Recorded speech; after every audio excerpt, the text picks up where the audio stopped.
Selamat pagi Bapak Ibu yang dikasihi Tuhan Yesus. Puji nama Tuhan. Kalau pagi hari ini kita boleh datang di tempat ini dengan keadaan yang sehat, keadaan yang baik, itu semua oleh karena anugerah Tuhan. Amin. Puji nama Tuhan. Mari kita mau datang kepada Tuhan pagi hari ini dengan segenap hati kita, dengan segenap pikiran kita. Terlebih kita mau datang kepada Tuhan dengan sikap kerendahan hati, sikap yang tunduk dan hormat di hadapan Tuhan. Mari bersama-sama kita mau tundukkan kepala, kita mau berdoa. Terima kasih Bapa, terima kasih Yesus. Kasih dan anugerah-Mu, penyertaan-Mu di dalam setiap kehidupan kami Bapa. Bersyukur dan mengucap terima kasih Tuhan untuk segala anugerah-Mu, untuk berkat kesehatan, kemurahan yang Kau limpahkan atas setiap kami Tuhan. Terima kasih Tuhan. Ini kami Tuhan. Pagi hari ini kami datang kepadamu Tuhan. Lebih lagi kami membawa hidup kami Tuhan. Membawa hati kami di hadapan-Mu Bapa. Membawa setiap kerinduan kami di hadapan-Mu Tuhan. Untuk berjumpa pribadi lepas pribadi dengan Engkau Bapa. Menikmati hadirat-Mu di tempat ini. Memuji memuliakan nama-Mu Tuhan. Mendengar suara-Mu atas setiap kami Tuhan. Ini setiap kami Bapa. Layakkan setiap kami lebih lagi Tuhan. Urapi setiap kami Tuhan. Biar setiap persembahan yang boleh kami persembahkan pagi hari ini Tuhan. Boleh berkenan kepadamu Tuhan. Boleh menjadi dupa yang harum di hadapan-Mu Tuhan. Boleh menjadi suatu Tuhan Yesus yang berkenan kepadamu Bapa. Terima kasih Bapa, terima kasih Tuhan. Di setiap kami Bapa. Lebih lagi Tuhan, kami datang menyembah-Mu. Bermazmur bagimu, memuji Engkau yang adalah Raja kami. Dengan segenap hati kami Tuhan. Mari kita mau datang kepada Tuhan lebih lagi. Kita bawa setiap pujian kita, ucapan syukur kita, mazmur kita di hadapannya. Kita mau sembah dia, haleluya Yesus. Sampaikan sesuatu kepada Tuhan. Tuhan mau mendengar. Tuhan mau mendengar. Setiap pujian yang keluar dari dalam hati kita. Terima kasih Yesus. Terima kasih. Terima kasih Tuhan. Buat segala kebaikan. Buat rahmat-Mu. Penyertaan. Terima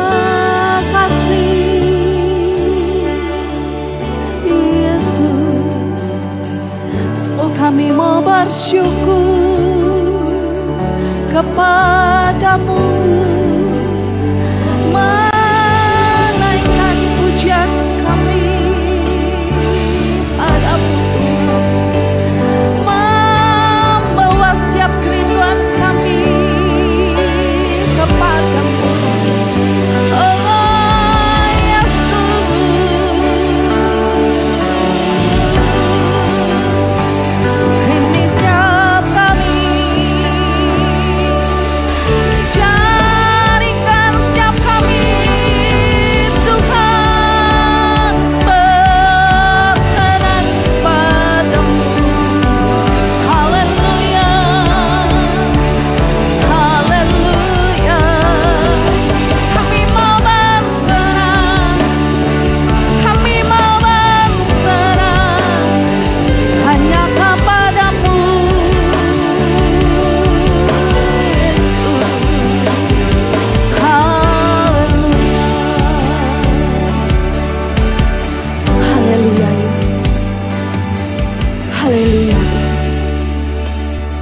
Beban kami Tuhan, kami tanggalkan Bapa.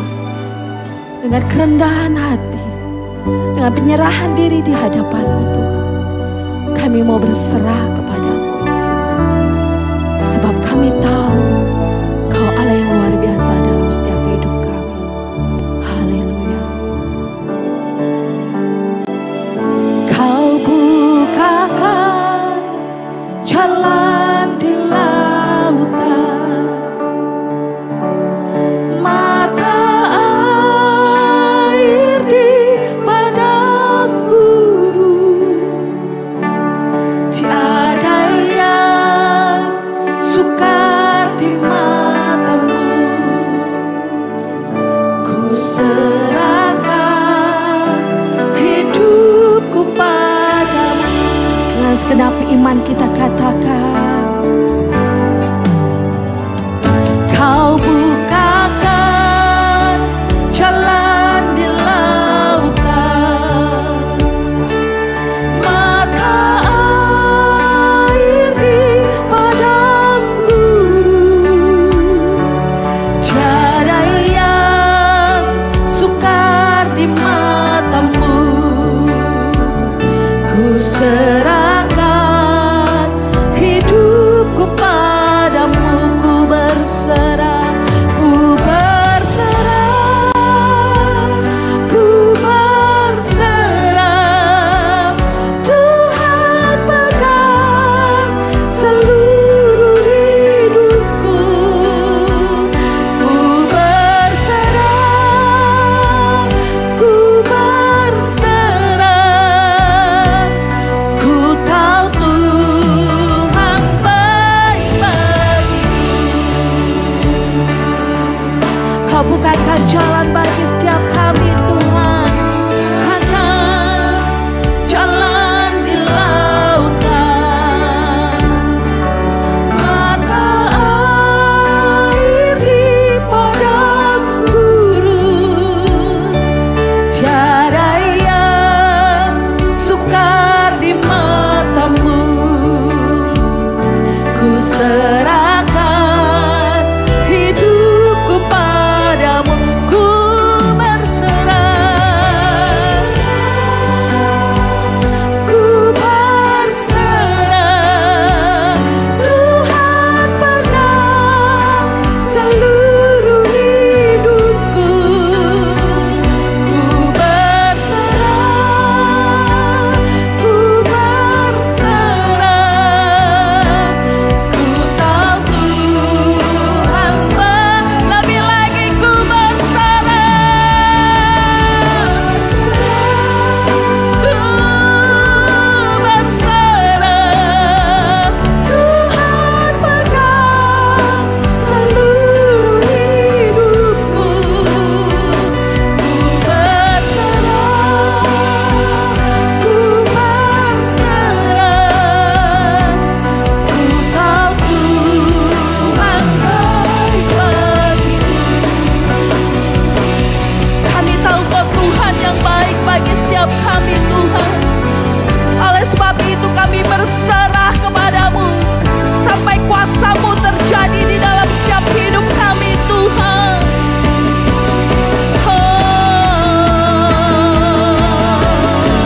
Kau yang ambil alih seluruh hidup kami.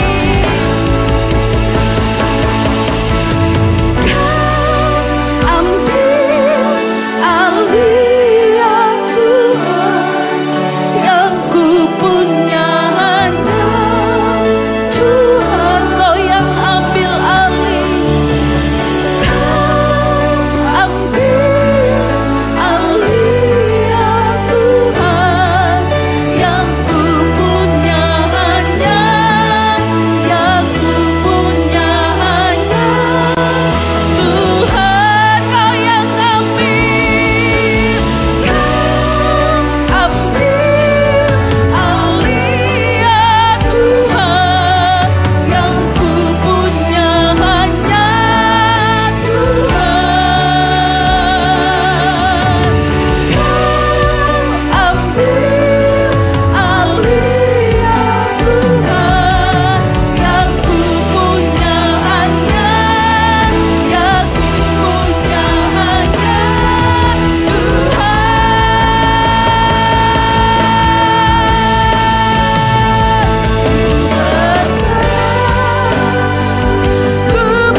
Lebih lagi dengan segenap hatimu katakan, ku berserah. Ya Tuhan, ini setiap kami Bapa, kami percayakan janji-Mu di dalam setiap hidup kami Tuhan.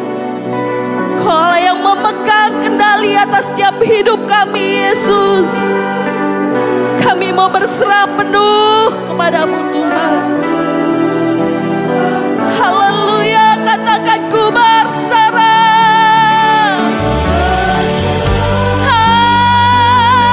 Haleluya.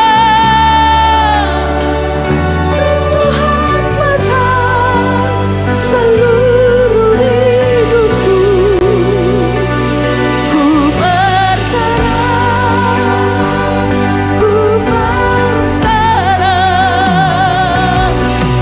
Kau Tuhan baik bagiku. Ku berserah. Ku berserah. Tuhan pegang seluruh hidupku. Ku berserah. Ku berserah. Ku tahu Tuhan baik bagiku. Ku tahu Tuhan baik bagiku.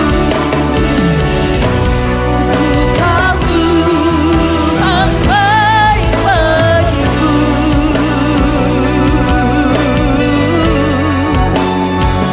Engkau baik Tuhan, Engkau baik Tuhan, selamanya Yesus. Engkau yang terbaik, selamanya Tuhan. Engkaulah Allah kami.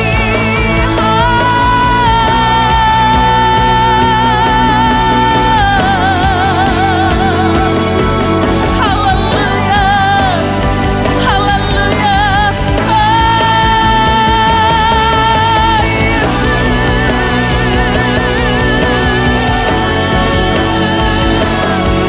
Sungguh kami berserah, sungguh kami berserah penuh padamu Tuhan.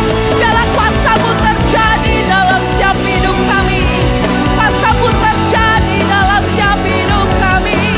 Memenuhi, membebaskan, melepaskan, memberi damai sejahtera, memberi sukacita. Haleluya, haleluya Yesus. Engkau baik Tuhan, sampai selama-lamanya Kau baik Tuhan.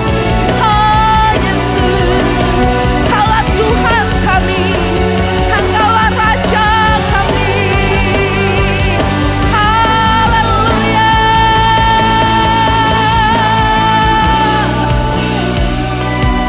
Engkaulah Tuhan tuh setiap kami, Engkaulah Raja atas setiap kami Bapa.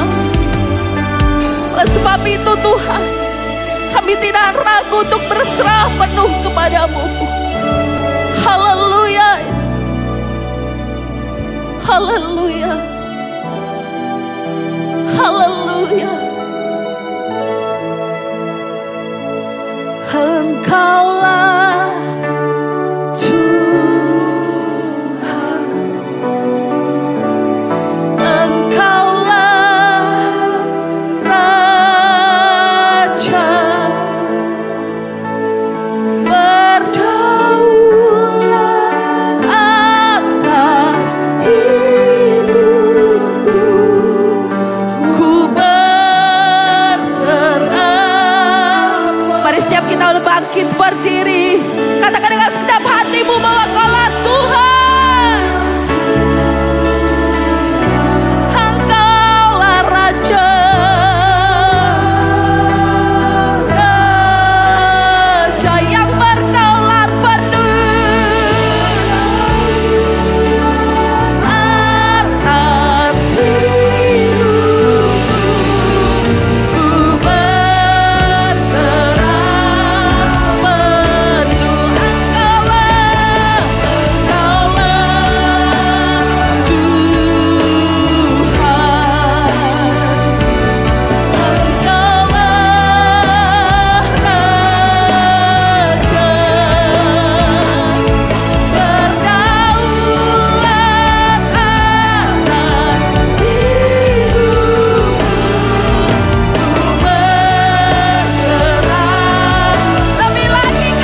hanya bagimu Tuhan. Di dalam nama Tuhan Yesus Kristus kami berdoa.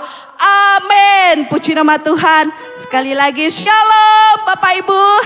Puji nama Tuhan. Ada sukacita pagi hari ini. Amin. Amin. Haleluya. Katakan sebelah kanan kirinya. Katakan bahwa Allah kita baik. Mari kita memuji Tuhan kita lebih lagi. Haleluya. Yang menikmati kebaikan Tuhan hari demi hari. Mari bersukacita pagi hari ini. Kita memuji Allah kita yang adalah Allah yang baik. Allah itu baik, sungguh baik bagiku. Ditunjukkannya kasih setianya yang menyediakan yang ku perlukan, menyatakan kepada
Bapak Ibu boleh kembali duduk. Terima kasih Tuhan. Kau menaruh sukacita di dalam hati setiap kami Tuhan. Sehingga setiap hari-hari yang Kau jadikan di dalam setiap hidup kami. Kami mau terus bersuka Tuhan. Atas segala perbuatan-Mu yang besar. Atas segala pekerjaan-Mu yang ajaib di dalam setiap hidup kami. Terima kasih Tuhan. Engkau Allah yang setia, menolong, menuntun setiap kami Bapa. Terima kasih Tuhan.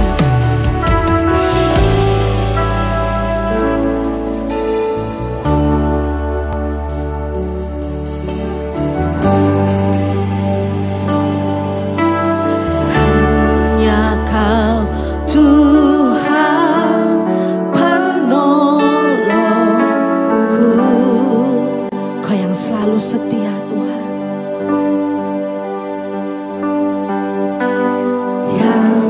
Selalu setia bersamaku, kasih-Mu yang sanggup, kasih-Mu yang sanggup mengubah kehidupanku. Sungguh ku percaya, sungguh ku percaya kuasa-Mu terlebih besar. Tuhanku terlebih besar. Tak pernah terlambat janji-Mu ya Tuhan, menolong hidupku. Kuasa-Mu Yesus, kuasa-Mu terlebih besar. Oh Tuhanku, Tuhanku terlebih besar. Dan tak pernah terlambat janji-Mu ya Tuhan, pulihkan hidupku. Haleluya.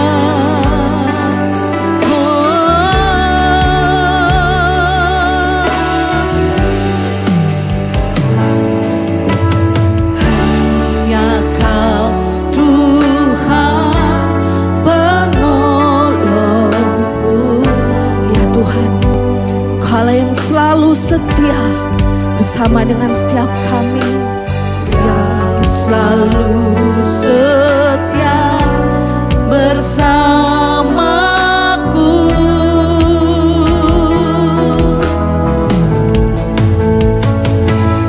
Kasih-Mu yang sanggup mengubah kehidupanku. Sungguh ku percaya.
terlebih besar dari setiap masalah kami Tuhan. Kau yang terlebih besar dari setiap persoalan kami Bapa. Kami percaya bahwa tidak pernah terlambat janji-Mu atas setiap kami Tuhan. Kuasa-Mu Yesus. Haleluya. Tuhanku terlebih besar. Tak pernah terlambat janji-Mu ya Tuhan. Pulihkan hidupku. Kuasa-Mu terlebih besar. Tuhanku terlebih besar. Tak pernah terlambat janji-Mu ya Tuhan. Menolong hidupku. Kuasa-Mu terlebih besar. Tuhanku terlebih besar. Tak pernah terlambat janji-Mu ya Tuhan. Pulihkan hidupku. Tak pernah terlambat janji-Mu ya Tuhan. Pulihkan hidupku. Tak pernah terlambat janji-Mu ya Tuhan. Pulihkan hidupku. Kasih-Mu yang mengubahkan setiap kami Tuhan. Kasih-Mu yang sanggup mengubahkan setiap kami Tuhan. Hanya Engkau Tuhan. Hanya kuasa-Mu yang besar Bapa, yang sanggup mengubahkan setiap kami pagi hari ini Tuhan. Bila kebenaran firman-Mu pagi hari ini Tuhan juga boleh mengubahkan setiap hati kami, setiap pikiran kami Tuhan, setiap jalan kami yang salah Bapa. Terima kasih Bapa. Terima kasih Tuhan. Kami siap Bapa mendengar kebenaran firman-Mu pagi hari ini. Berfirmanlah bagi setiap kami, dan kami siap mendengar Bapa. Di dalam nama Tuhan Yesus Kristus kami berdoa dan kami sambut firman-Mu. Haleluya. Amin. Shalom. Apa kabar Bapak Ibu Saudara? Luar biasa. Coba dong ngomong sama kanan kirinya, Anda luar biasa. Terus titip pesan Bapak Ibu Saudara, titip pesan sama teman-teman sebelah ngomong begini. Kalau saya WA-WA-an, tolong senggol saya dong supaya saya nggak WA-WA-an. Oke, sama-sama kita mau belajar pagi hari ini tentang menerima kuasa Tuhan melalui kerendahan hati. Kita review sebentar Bapak Ibu Saudara. Minggu pertama kita belajar berjumpa kuasa Tuhan dalam iman. Ya, ada 3 hal. Apa aja Bapak Ibu masih ingat? Berjumpa kuasa Tuhan dalam iman. Yang pertama, pokoknya kata kuncinya tentang iman. Percaya bahwa maksud Tuhan senantiasa yang terbaik. Percaya bahwa Tuhan itu nggak terbatas. Percaya juga bahwa Tuhan itu senantiasa sempurna. Pokoknya tentang iman. Nah, Bapak Ibu saya pengen kasih itu aja biar gampang ini. Iman itu begini. Iman itu bertindak. Ya kan, kalau Bapak Ibu beriman, ngomong beriman, saya beriman pengen ngalamin kesuksesan misalnya, Bapak Ibu harus bertindak. Terus Bapak Ibu harus berani memperkatakan. Misalnya kalau kita ngomong kita sukses, tapi kita nggak berani memperkatakan saya sukses. Ya Bapak Ibu misalnya ngomong, saya mau pinter, tapi selalu ngomong gini, saya itu bodoh loh, saya itu bodoh loh. Bapak Ibu imannya iman bodoh gitu kan. Nah jadi berani memperkatakan. Yang ketiga tuh bisa memvisualisasikan, melihat. Ya kan, kadang-kadang kita nggak bisa lihat nih apa yang kita harapin, kita nggak bisa ngebayangin apa sih yang jadi impian kita, Bapak Ibu Saudara. Itu iman sederhana seperti itu. Nah yang minggu kedua kita belajar tentang berjalan dalam kuasa Tuhan melalui ketaatan. Nah wujud dari ketaatan kepada Tuhan adalah yang pertama bertindak sesuai dengan tuntunannya. Yang kedua menghormati otoritasnya. Yang ketiga melangkah sesuai perintahnya. Bapak Ibu ketaatan itu penting. Bapak Ibu saya pengen tahu gini, kita boleh tahu banyak hal dalam kehidupan kita.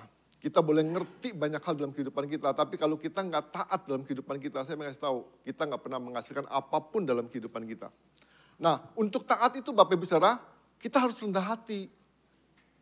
Ya, kita harus rendah hati, baru kita bisa taat. Nah, pagi hari ini sama-sama kita pengen belajar tentang kerendahan hati. Ya, jadi pengen belajar tentang menerima kuasa Tuhan melalui kerendahan hati. Nah, pertanyaannya begini, Bapak Ibu masih percaya kan kuasa Tuhan masih berlaku? Amin. Bapak Ibu percaya nggak? Kalau Tuhan izinkan banyak hal dalam kehidupan kita yang gak enak-enak, mungkin sakit, mungkin dilecehkan, mungkin diremehkan. Bagi Bapak Ibu itu menyebalkan atau menyenangkan?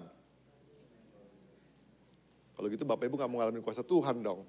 Karena Tuhan izinin kayak gitu supaya Bapak Ibu ngalamin kuasa Tuhan. Kalau Bapak Ibu enjoy aja, bagus-bagus aja, semuanya oke-oke aja, artinya gak ngalamin kuasa Tuhan lah. Bapak Ibu bukan saya suruh enjoy dalam arti kata kita bersyukurlah dengan semuanya itu. Nah kita pengen belajar, Bapak Ibu tahu kan ikan yang suka gembungin dirinya, puffer fish. Ya, Bapak Ibu dibalik keunikan ikan itu yang kalau ada lawannya, ada mangsa apa segala macam dia selalu membesarkan tubuhnya, menggembungkan dirinya. Tapi Bapak Ibu dibalik keunikan itu, dibalik kecantikannya lah kurang lebih seperti itu, tapi dia tuh mengandung racun Bapak Ibu. Kalau Bapak Ibu coba-coba makan itu Bapak Ibu mati. Beneran. Itu katanya racunnya itu lebih jahat 7 kali lipat dari cyanida. Nah Bapak Ibu sama dalam kehidupan kita. Kadang-kadang kita suka menggembungkan diri kita juga.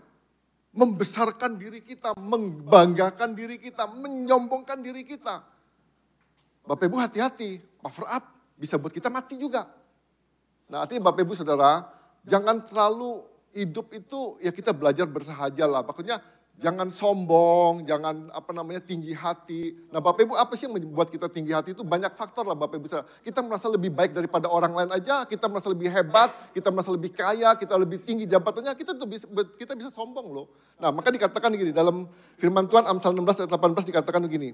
Kecongkakan mendahului kehancuran dan tinggi hati mendahului kejatuhan. Ya, kecongkakan mendahului kehancuran dan tinggi hati mendahului kejatuhan.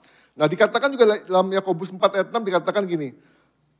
Tetapi anugerah yang diberikannya kepada kita lebih besar daripada itu. Karena itu ia katakan Allah menentang orang yang congkak. Bapak Ibu dikatakan gini, Tuhan itu jadi lawan kita waktu kita sombong. Hati-hati Bapak Ibu saudara. Bukan manusianya loh, dikatakan Tuhan menentang orang congkak tetapi mengasihani orang yang rendah hati. Nah terus sama dengan air Bapak Ibu saudara. Kalau air itu selalu mengalirnya ke bawah. Betul ya? Nah sama berkat Tuhan, kuasa Tuhan itu selalu ngalirnya ke bawah. Terus kadang-kadang kita ngomong gini, siapa bilang Pak air ngalirnya ke bawah? Pakai pompa, bisa naik ke atas kok. Betul Bapak Ibu, pakai pompa bisa naik ke atas. Tapi saya pengen kasih tahu Bapak Ibu, kita bisa ngomong gini, kita sombong kok bisa hidup kok. Bener Bapak Ibu, sombong bisa hidup. Tapi Bapak Ibu pengen kasih tahu gini, sampai seberapa kuat tuh pompa naik ke atas? Sampai berapa kuat sih sombongan kita? Tunggu waktunya aja pompa itu rusak. Sampai tunggu waktunya aja. Tuhan tuh kalau udah lawan kita. Hati-hati Bapak Ibu Saudara. Jangan kita ngomong gini. Saya sombong hidup kok Pak sampai sekarang. Saya sombong sampai sekarang kok masih hebat kok Pak. Masih dipuji-puji orang sampai dipuja-puja orang. Ya Bapak Ibu belum waktunya. Ya kan bukan sumpahin loh, bukan sumpahin. Tapi saya kan belum waktunya. Maka dikatakan hati-hati. Jangan suka ngebangga-banggain diri. Apa sih yang bisa dibanggain dalam kehidupan kita? Jabatan kita, status kita. Toh sama-sama suatu saat kita juga ya masuk lubang kubur 1 kali 2 juga kok. Ya kan kita sama lah Bapak Ibu akhirnya. Tapi kita gak mau pusingin itu. Nah kita pengen belajar begini. Kehidupan kita kalau kita pengen ngalamin kuasa Tuhan kita pengen belajar dari Naaman. Nah kita belajar ya Bapak Ibu dari Naaman 2 Raja-Raja 5 ayat 1-3. Saya bacakan buat Bapak Ibu saudara. Dikatakan begini. Naaman panglima Raja Aram adalah orang terpandang di hadapan tuannya dan sangat dihormati sebab melalui dia Tuhan telah memberikan kemenangan kepada Aram. Ia seorang pejuang gagah perkasa tetapi menderita suatu penyakit kulit. Orang Aram pernah melakukan penyerangan secara bergerombolan dan membawa sebagai tawanan seorang gadis remaja dari negeri Israel. Gadis itu menjadi pelayan istri Naaman. Ia berkata kepada nyonyanya, sekiranya tuanku menghadap nabi yang di Samaria itu, tentulah nabi itu akan menyembuhkan dia dari penyakit kulitnya. Nah Bapak Ibu perhatiin, ini Naaman ini orang hebat. Panglima Raja Aram. Woi panglima Bapak Ibu saudara, dikatakan orang terpandang. Pokoknya di negerinya itu yang namanya Naaman nih gak bakal gak dikenal. Pasti dikenal, terkenal lah pokoknya. Terus dikatakan sangat dihormati. Sebab dikatakan, sebab melalui dia Tuhan telah memberikan kemenangan kepada Aram. Ia seorang pejuang gagah perkasa. Tapi dikatakan gini, tetapi menderita suatu penyakit kulit. Nah Bapak Ibu Saudara, kenapa sih Tuhan izinin di tengah-tengah kehebatan kita, di tengah-tengah kegagahan kita, di tengah-tengah kecermerlangan kita, ada sesuatu yang Tuhan izinkan, ada kelemahan dalam tubuh kita. Mungkin aja Bapak Ibu Saudara, saya lihat kalau lihat dari ayat ini, mungkin aja banyak orang nggak tahu dia penyakit kulit. Mungkin, karena dia bisa selubungin kan, tangannya tutup pakai sarung, pakai apa semuanya, pokoknya nggak ada yang tahu lah. Ya kan, tapi kalau ini kan penyakit kulit ini ngomongin penyakit kusta. Di zaman itu kalau namanya penyakit kulit kan otomatis nggak boleh keluar, nggak boleh ngapa-ngapain. Mungkin diselubungin dirinya sampai orang nggak tahu. Nah kadang-kadang kita juga kayak gitu kan, kita nggak berani atau kita nggak takut banget kalau orang tahu kelemahan kita. Kita nggak berani jujur waktu kita sakit. Kita nggak berani merendahkan diri, minta tolong bantuan kepada orang, nggak berani. Maka dikatakan Bapak Ibu, saya katakan gini, semua peristiwa dalam kehidupan kita nggak ada kebetulan. Maka dikatakan ini, ayat keduanya, orang Aram pernah melakukan penyerangan secara bergerombolan dan membawa seorang tawanan, seorang gadis remaja dari negeri Israel. Gadis itu menjadi pelayan istri Naaman. Nah artinya saya melihatnya gini, kalau saya lihat dari posisi gadis Israel ini, nggak kebetulan dia jadi tawanan Bapak Ibu Saudara. Artinya begini, dalam kondisi apapun juga dalam kehidupan kita, sebagai apapun dalam kondisi kita, sebagai statusnya mungkin nggak dihargai. Tapi Bapak Ibu percayalah, kita bisa dipakai Tuhan sebagai seperti gadis Israel ini. Sebagai jalan Tuhan untuk menyatakan kuasa Tuhan buat Naaman. Jadi saya percaya begini Bapak Ibu, apapun kondisi kita dalam kehidupan kita, serendah apapun status kita, Tuhan bisa pakai kita. Maka saya tetap prinsip gini, tidak ada perkara kebetulan dalam kehidupan kita. Nah kita pengen belajar Bapak Ibu, kita katakan, ia berkata kepada nyonyanya, sekiranya tuanku menghadap nabi yang di Samaria itu, tentulah nabi itu akan menyembuhkan dia dari penyakit kulitnya. Nah kita pengen saya katakan tadi Bapak Ibu Saudara, memang kita nggak menghadapi penyakit, kita nggak menghadapi banyak kelemahan-kelemahan dalam tubuh kita. Saya percaya semua kita menghadapi tubuh kuat, tubuh sehat, gagah, perkasa, luar biasa segala macam. Tapi ada perkara-perkara tertentu, ada waktu-waktu tertentu memang Tuhan izinkan terjadi dalam kehidupan kita. Satu yang Tuhan pengen mau, supaya kita rendah hati. Supaya kita rendah hati. Nah kita pengen belajar di sini. Kerendahan hati itu dibentuk melalui yang pertama Bapak Ibu, melalui kesukaran. Nah jadi Bapak Ibu Saudara, pembentukan yang paling sering terjadi itu memang kesukaran dan masa penantian. Kalau kita menanti-nanti jawaban Tuhan nggak kunjung datang, kadang-kadang kita tuh bisa kesel, bisa marah, kadang-kadang kita bisa meninggalkan Tuhan juga. Nah kesukaran-kesukaran yang Tuhan izinkan dalam kehidupan kita, Bapak Ibu harusnya bersyukur. Kenapa sih Tuhan kasih kesukaran? Ini waktu di mana kita bisa mengalami mujizat Tuhan. Ini waktu di mana kita bisa mengalami kuasa Tuhan. Jadi Bapak Ibu bersyukur juga kalau ada orang yang mungkin buat hidup kita sukar. Bapak Ibu bersyukur nggak? Atau kita ngomong gini, kurang ajar, dia belum tahu gua gitu kan. Nah makanya kita baca di sini dikatakan gini. 2 Raja-Raja 5 ayat 1 dikatakan, Naaman panglima Raja Aram. Oh ini panglima Raja Aram adalah orang terpandang dikatakan, tetapi menderita suatu penyakit kulit, penyakit kusta. Nah artinya di tengah-tengah kehebatan Naaman, di tengah-tengah kebesaran Naaman, Tuhan izinkan satu penyakit kusta. Ini kesukaran. Nah mau gak mau dalam kondisi itu, apalagi yang bisa dibanggakan ketika kita ngalamin penyakit. Bapak Ibu saya bisa gini, sekaya-kayanya kita, sehebat-hebatnya kita, semakmur-makmurnya kita, ketika kita divonis dokter kita ngomong gini, Bapak sakit 1 bulan lagi meninggal. Itu semua yang kita punya udah gak ada arti. Kita udah gak ngitung-ngitung harta lagi, kita cuma hitung hari. Hari pertama masih hidup, hari kedua masih hidup, hari ketiga tinggal hitung hari. Nah maka saya percaya banget kalau kita diizinkan Tuhan mengalami kesukaran dalam kehidupan itu. Itu menyadarkan si Naaman bahwa sehebat apapun dia sebagai panglima, sebagai orang terpandang, sebagai orang dihormati. Jabatan semuanya gak bisa menyembuhkan penyakit kulitnya. Artinya Bapak Ibu Saudara, apapun status kita, apapun jabatan kita, kita harus menyadari kenapa itu bisa terjadi. Itu membuktikan betapa rapuhnya manusia. Nanti gak ada yang perlu dibanggain, gak perlu disombongin. Jadi kita belajar harus merendahkan hati. Maka saya katakan ini, kesukaran itu waktu di mana kita koreksi diri. Jangan marah kalau orang buat kita sukar. Kadang-kadang kita kan marah. Kadang-kadang suami kita bisa bikin kita sukar loh. Dengan perbuatan-perbuatan kita. Kadang-kadang istri kita bisa bikin kita sukar juga. Ya kan, dengan perbuatan-perbuatan dia yang buat kita, aduh kayaknya gregetan banget segala macam. Tapi itu waktu di mana kita ngoreksi diri. Memang kita gak bisa ngapa-ngapain. Ya kan, gak bisa ngapa-ngapain. Tapi kita belajar, ya udahlah ikutinnya. Maka dikatakan, tetapi menderita suatu penyakit kulit. Jadi Bapak Ibu Saudara, apapun, sehebat kita apapun juga.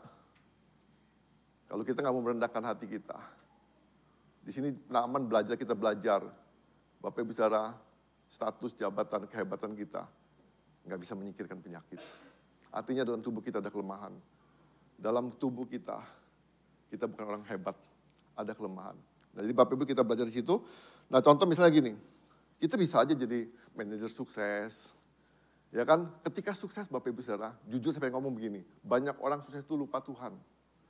Loh beneran, banyak orang sukses itu lupa Tuhan. Bahkan dia ngomong gini, aku tanpa Tuhan aku hidup kok. Aku tanpa Tuhan aku maju kok. Bahkan banyak orang ngomong gini, gak usah Tuhan-Tuhanan lah, Tuhan tuh gak ada. Hati-hati Bapak Ibu Saudara.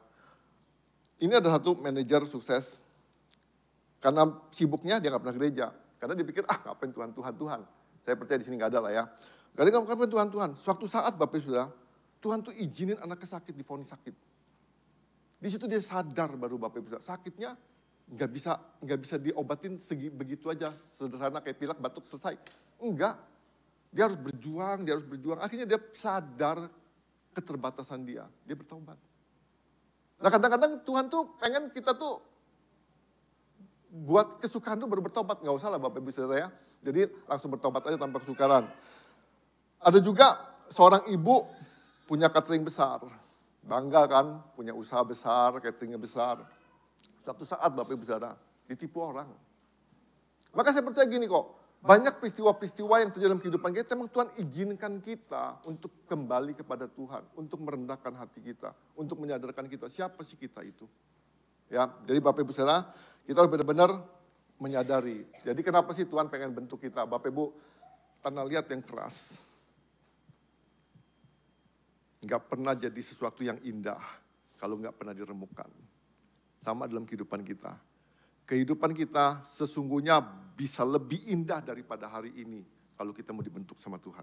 Tapi kenapa? Karena kita tidak mau izinkan Tuhan membentuk kita. Karena Tuhan kita tetap mengeraskan hati kita dengan kesombongan kita. Kita terus mengeraskan hati kita dengan keangkuhan kita. Sehingga Tuhan gak bisa bentuk kita.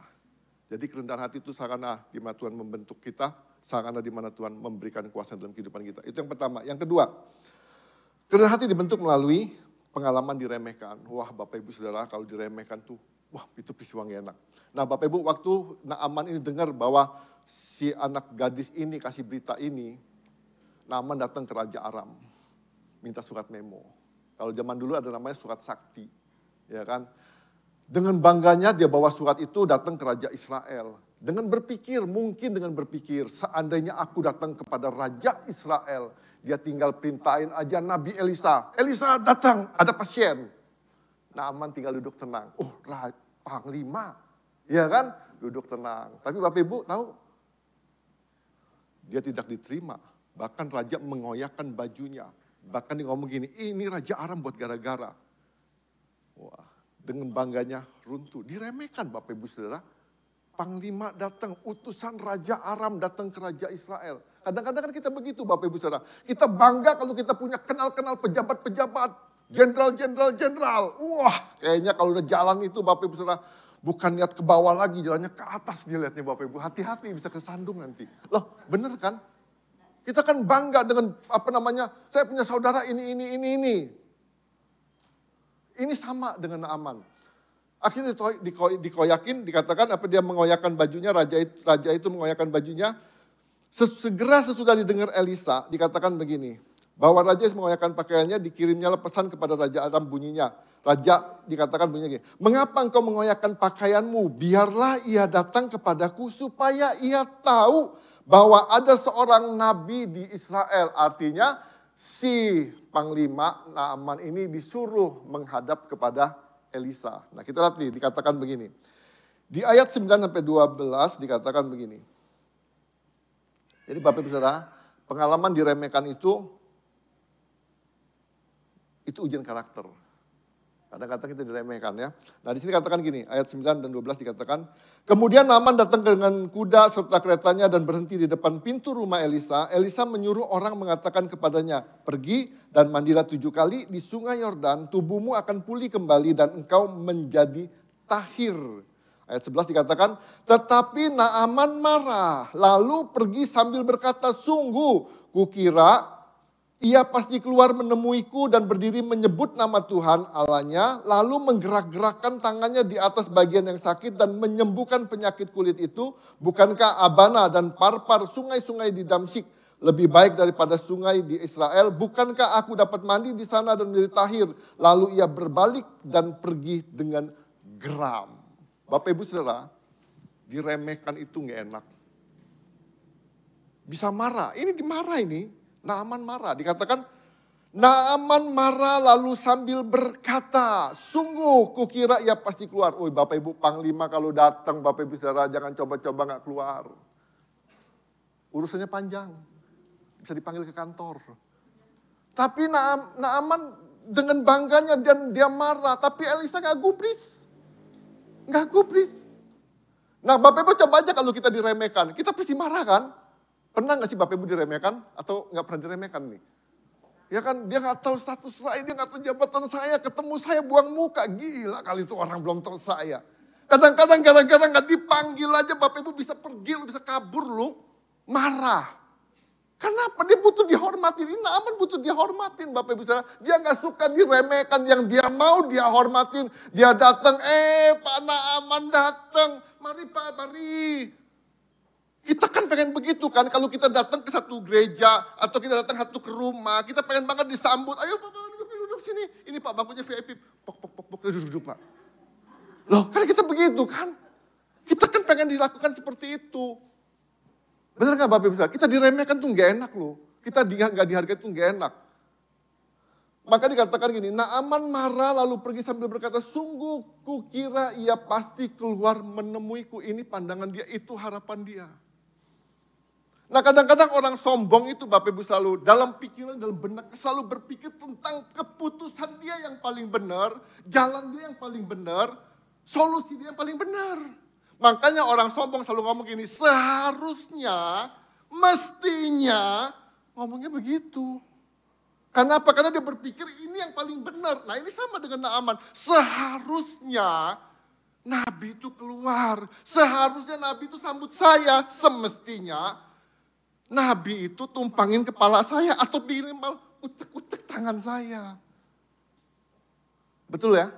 Kita kan maunya pelakuin begitu kan? Nah karena kesombongan dia gak mau. Nah maka dikatakan begini. Terus dia kasih bandingin. Udah suruh cemplung di sungai Yordan. Dia gak mau, dia dikatakan gini. Bukan sungai Yordan ya. Dia dikatakan gini. Bukankah Abana dan Parpar sungai-sungai Damsyik lebih baik daripada segala sungai di Israel. Dia kasih solusi lagi Bapak Ibu Saudara. Karena sombongnya tadi itu. Kita kan kadang gitu sombong juga kan.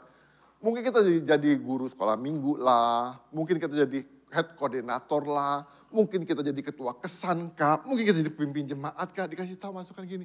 Pak lebih baik jangan gini. Lu tahu apa sih? Lu tuh gak ngerti.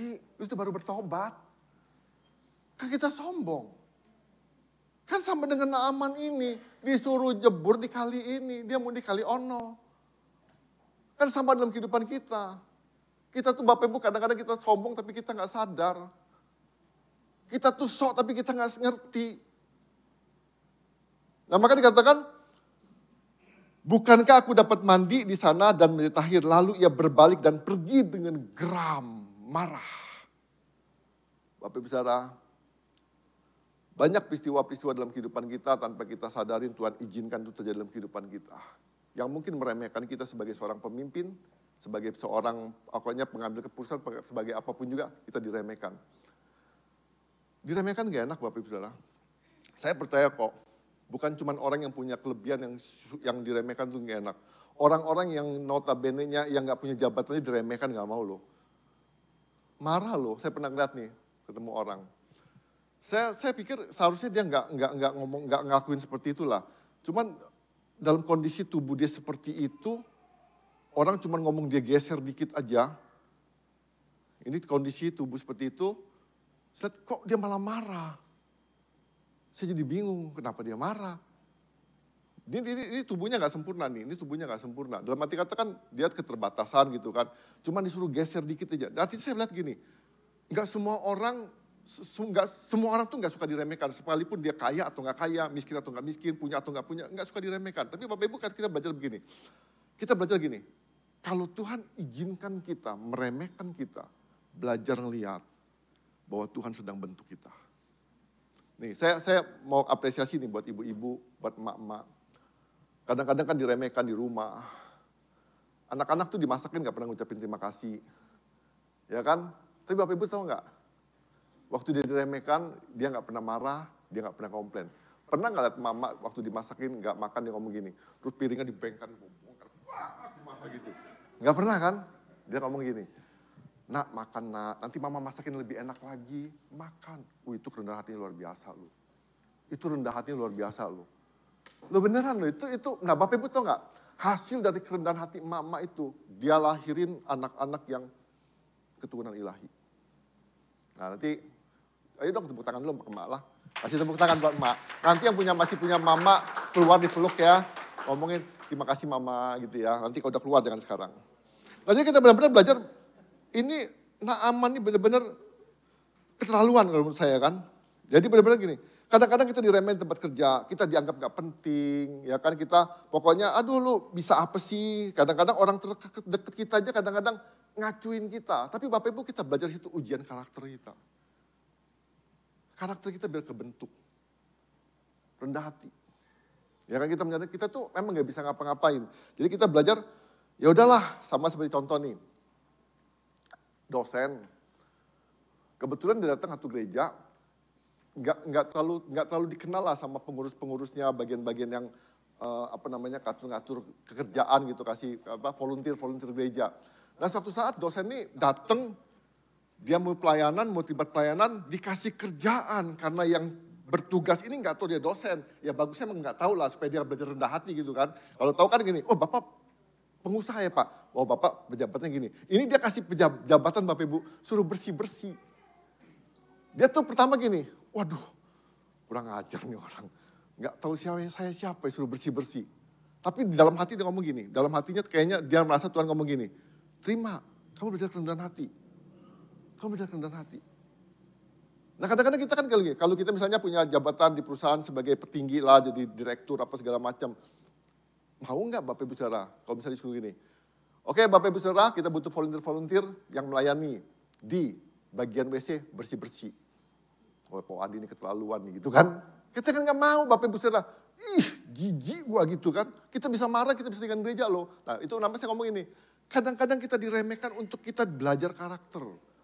Ya kan, jadi jangan merasa apa paling hebat lah, paling pokoknya gua nggak bisa inilah apa segala macam. Kadang-kadang kita bangga, kita ngomong gini, kalau nggak ada gua nih, gereja ini nggak bakal hidup.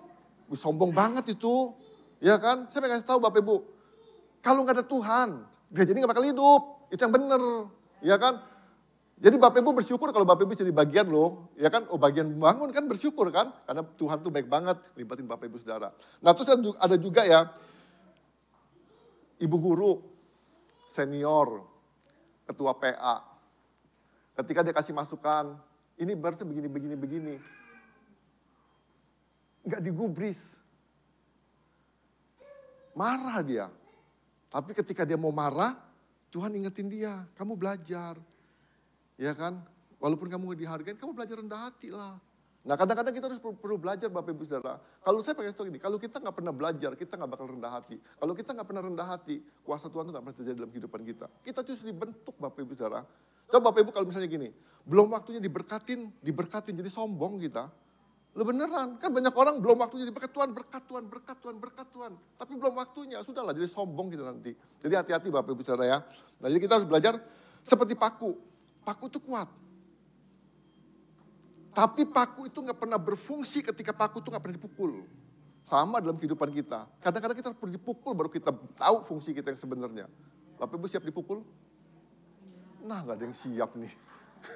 Loh beneran paku itu kalau gak dipukul Bapak Ibu gak bakal berfungsi dengan baik. Kadang-kadang Tuhan izinkan kita diremehkan, gak berfungsi, gak berguna, gak digubris segala macam. Kenapa? Karena memang Tuhan izinkan supaya kita dipukul, kita dihajar, supaya kita berfungsi dengan fungsi yang sebenarnya. Ya, mau ya Bapak Ibu Saudara ya? Itu yang kedua. Yang ketiga, kerendahan hati dibentuk melalui ujian ketaatan. Ini ketaatan sudah disinggung waktu minggu lalu, sudah dibahas tentang ketaatan. Nah Bapak Ibu Saudara, pada dasarnya iman dan ketaatan itu berjalan bersama-sama. Ya, kalau kita beriman kita pasti taat. Kalau kita taat itu bukti kita beriman. Ya kan? Jadi saya ngomong gini, kalau orang beriman dia pasti taat. Bukti daripada keiman itu taatan. Kalau orang taat dia pasti bukti dia beriman. Ya, nah kita pengen baca di sini katakan begini. Elisa menyuruh mengatakan kepadanya, pergi dan mandilah 7 kali di sungai Yordan. Tubuhmu akan pulih kembali dan engkau menjadi tahir. Nah Bapak Ibu Saudara, waktu Naaman marah, pegawai-pegawainya ngomong begini, di ayat 13. Tetapi pegawai-pegawai datang mendekat serta berkata kepadanya, Bapak, seandainya Nabi itu menyuruhmu melakukan hal yang sukar, bukankah engkau akan melakukannya? Apalagi ia hanya berkata kepadamu, mandilah dan engkau akan menjadi tahir. Lalu ia turun membenamkan dirinya 7 kali di sungai Yordan. Sesuai dengan perkataan abdi Allah itu, tubuhnya pun pulih kembali seperti tubuh seorang anak kecil dan ia menjadi tahir. Bapak Ibu, perintah yang mudah. Kadang-kadang kita meremehkan. Kadang kita ngomong gini, ngapain Pak? Nggak penting banget. Lo beneran, perintah yang mudah kadang-kadang kita anggap remeh. Kita kadang-kadang merasa kayaknya gini, ya karena dia panglima. Perintah yang remeh membuat dia merasa gini, lu kok nggak anggap gua amat sih? Lu kok nggak ngertiin banget sih segala macam? Itu perintah yang remeh lu. Kadang-kadang kita nggak menghargai karena remeh. Nah sama dalam kehidupan kita Bapak Ibu Saudara, kadang-kadang kita tuh merasa, aduh ngapain, misalnya untuk gini, lu hargain dong orang lain. Ngapain gue hargain dia? Apa untungnya gue hargain dia? Bapak Ibu bukan soal untung rugi nih. Ini praktek firman.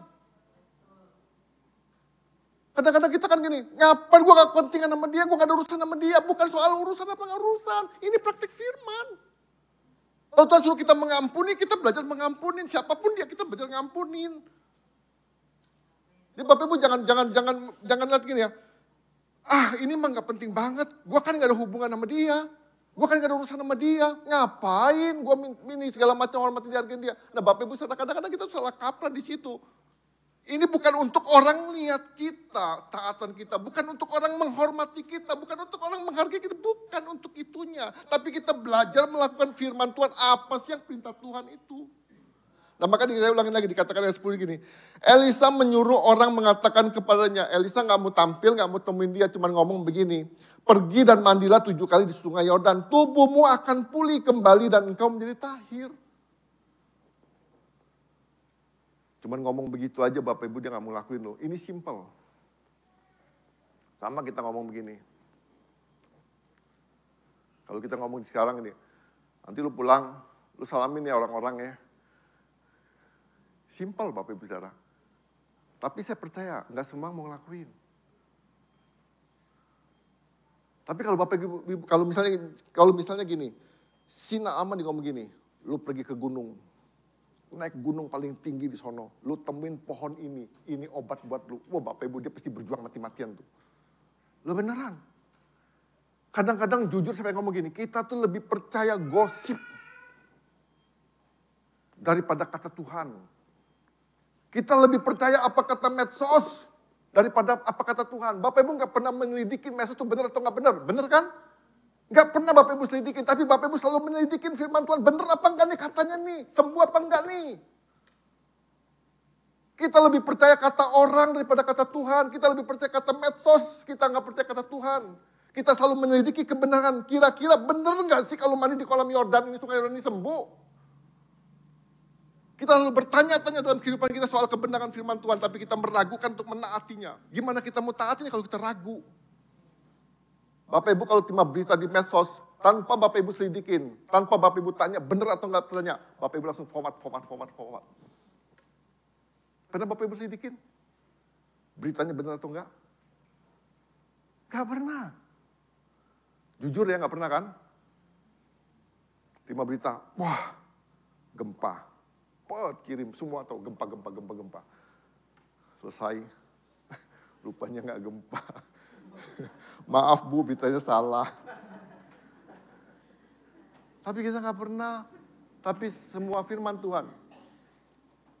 Naaman, dia takut, dia tanya sama dirinya sendiri, benar nggak ini berita? Sungai Yordan. Kenapa nggak sungai yang lainnya? Bapak Ibu Saudara, kalau Bapak Ibu mau taat, jangan banyak tanya, jangan banyak pikir. Lo serius, gak perlu Bapak Ibu kalau taat firman Tuhan untuk paham dulu baru taat, gak usah. Langsung taat aja. Saya percaya gini, firman Tuhan tuh ya dan amin. Kalau firman Tuhan ngomong gini, hormatilah ayah dan ibumu. Gak usah ngomong gini, papa gue kurang ajar, mak gue kurang ajar, ngapain gue hormatin dia? Gak usah. Tugas lu hormatin dia, itu tugasnya. Gak usah tanya lu mau bapak lu sopan apa gak sopan, hormat gak hormat, mak lu kurang ajar gak kurang. Lu gak usah pusingin dia. Tugas lu satu, hormatin dia. Tugas lu satu, mengasihi dia. Sudah selesai. Gak usah tanya, gak usah ngomong banyak ini. Aduh Pak, capek Pak. Lu gak tahu ya bapak gua, lu gak tahu ya mak gua. Gua gak mau tahu. Lu bener gua gak mau tahu. Yang gua mau tahu, lu hormat sama dia. Udah itu aja dah. Nah maka dikatakan gini, pegawai-pegawainya baik hati. Bapak, seandainya Nabi itu menyuruhmu melakukan hal yang sukar, bukankah engkau akan melakukannya?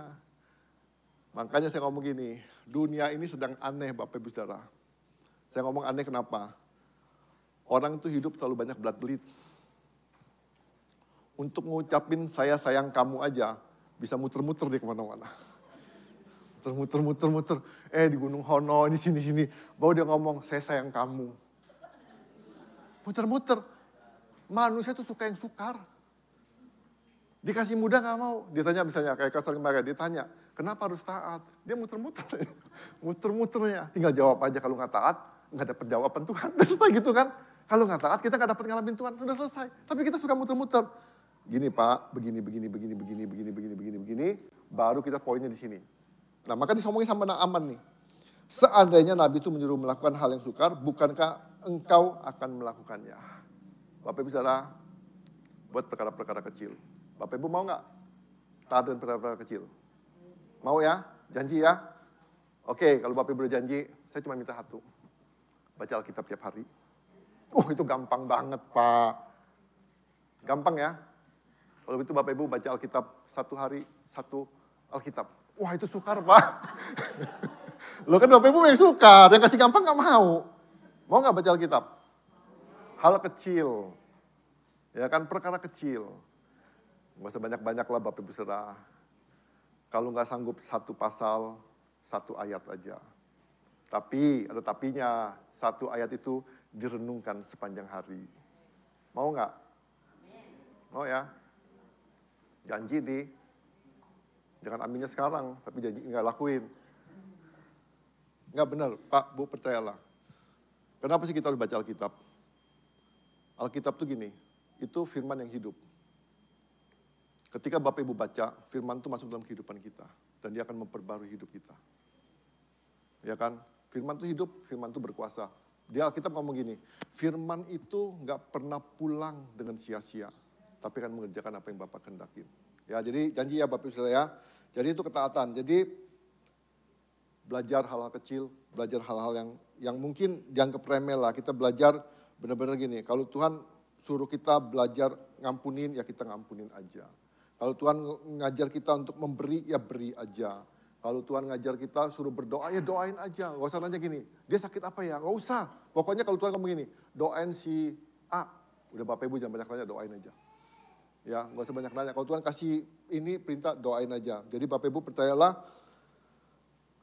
kadang-kadang Tuhan tuh suruh kita nabur di tanah gersang. Tugasnya cuma taat aja. percayalah Tuhan akan memberikan air hujan ketika kita berani praktekin. Praktekin aja. Kadang-kadang kita ngomong begini, aduh Tuhan, gak salah tak perintah Tuhan. Pokoknya kalau ini perintah Tuhan, Bapak Ibu jangan banyak alasan, jangan banyak tanya, tabur aja, lakuin aja. Ya, jadi percayalah Bapak Ibu Saudara, saya percaya apa yang Tuhan perintahkan, pasti Tuhan tolong. Ada satu pebisnis, dia temennya punya utang nih, utang banyak. Dia pengen lunasin itu kayaknya gak rela lah, pokoknya gak rela banget. Sampai Tuhan tuh ngomong, lu bebasin aja utangnya. Akhirnya dibebasin. Nah Bapak Ibu tahu gak, waktu dibebasin, itu peluang bisnis tambah gede. Kenapa? Karena dia taat. Karena dia taat. Maka saya percaya gini, ketaatan selalu membuahkan hasil. Ya percayalah Bapak Ibu, ketaatan selalu membuahkan hasil. Jadi Bapak Ibu Saudara, ada 3 hal yang kita belajar kerendahan hati. Dibentuk melalui kesukaran, pengalaman diremehkan, dan ujian ketaatan. Ya, Tuhan tidak mencari orang kuat, Tuhan mencari orang yang mau rendah hati dan taat. Kerendahan hati bukan sekedar sikap, tapi kesiapan untuk taat, bahkan saat tidak dimengerti, sebab dalam ketaatan mujizat terjadi. Ketika mengalami kesukaran dan diremehkan, jangan langsung mengeluh apalagi tersinggung, karena itu mungkin alat Tuhan membentuk kerendahan hati kita. Jadi Bapak Ibu Saudara, ingat, banyak peristiwa dalam kehidupan kita, di situ Tuhan mengajar kita harus rendah hati. Ya, kita harus rendah hati. Pilihan di tangan Bapak Ibu Saudara. Mari kita berdoa.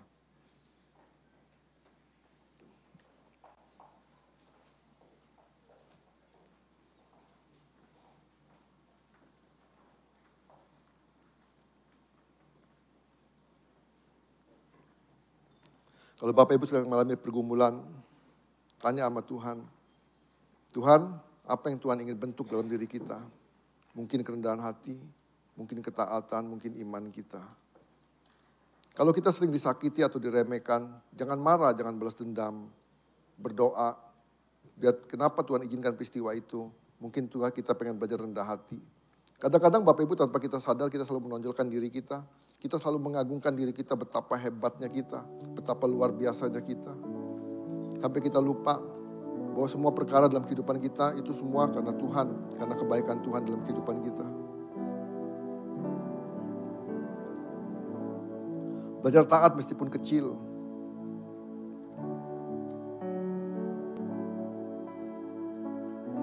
Ketika kita setia dengan perkara-perkara kecil, dengan ketaatan-ketaatan kecil, Tuhan akan percayakan ketaatan-ketaatan yang besar. Tuhan akan siapkan perkara-perkara yang luar biasa dalam kehidupan kita.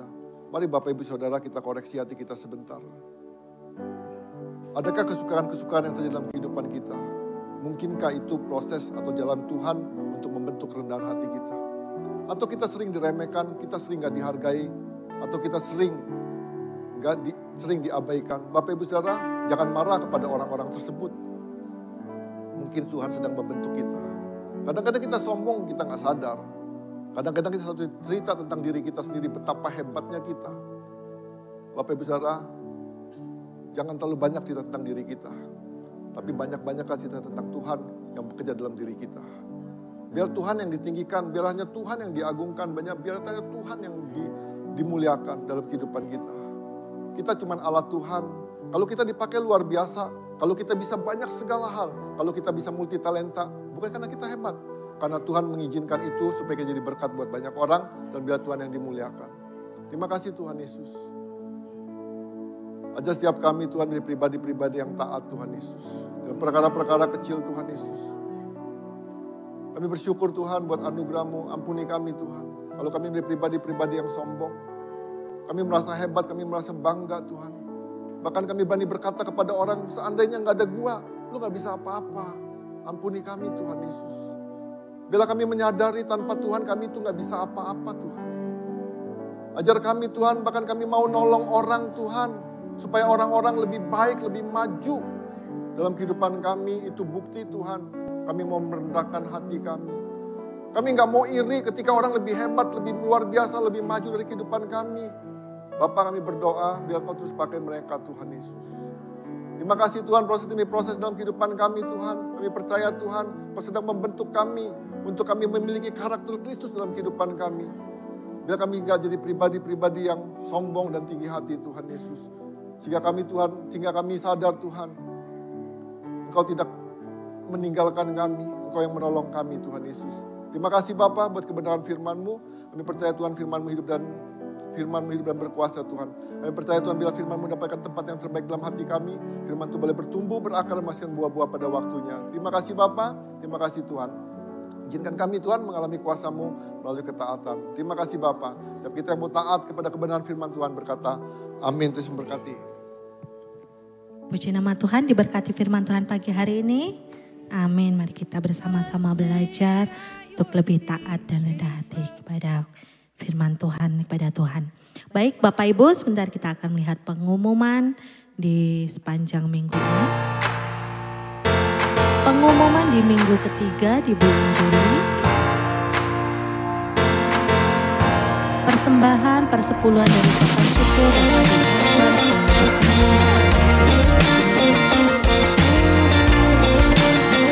dan ikut laporan keuangan dari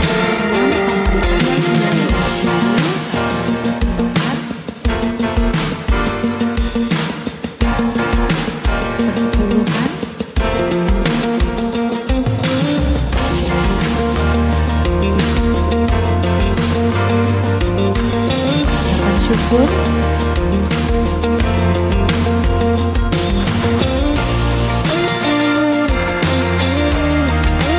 Selamat ulang tahun untuk saudara Juan, Ibu Yulia dan Bapak Wahyu Ujang minggu ini. Selamat ulang tahun, Tuhan Yesus memberkati. Selamat datang saudari Gabriela. Silakan bangkit berdiri. Ya, Anda bukan orang asing di sini. Minggu depan boleh kembali datang di tempat ini jika belum ada tempat untuk beribadah. Kami kembali mengundang untuk beribadah di tempat ini.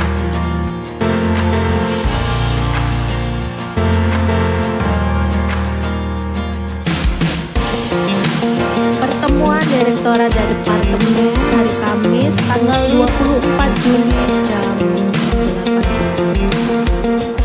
Worship Night Jumat tanggal 25 Juli jam 18. One Day Connected in Jesus ini di hari Sabtu jam 8 pagi sampai jam 5 sore untuk anak-anak muda yang hadir di hari Sabtu jam 8 pagi sampai jam 5 sore.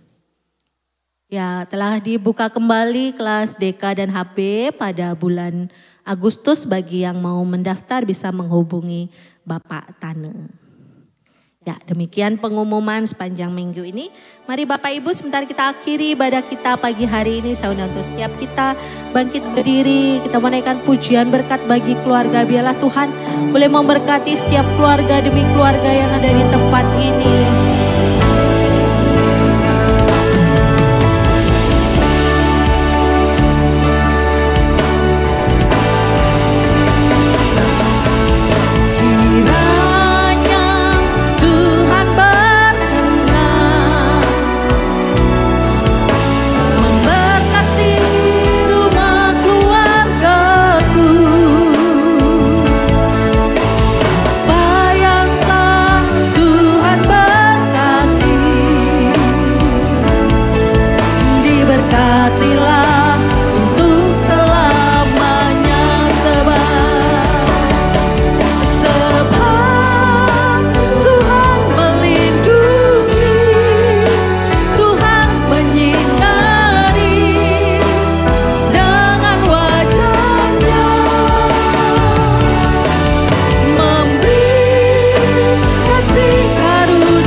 Mau naikkan pujian ini bersama-sama.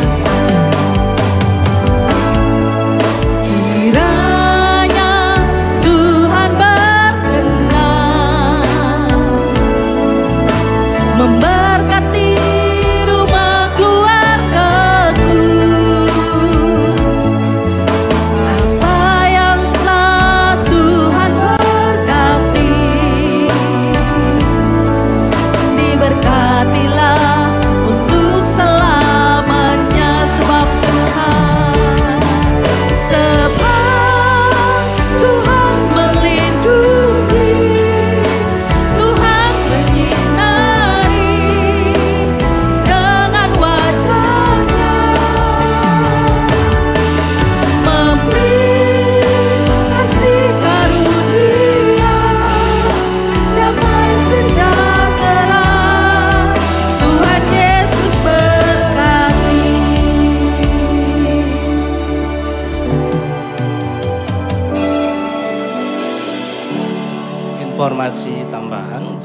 saudara, saya berharap untuk tetap mendukung dalam doa untuk jemaat-jemaat yang mengalami sakit. Dan kemarin Pak Yosin juga masuk rumah sakit di Mariwaloyo karena dan diopname.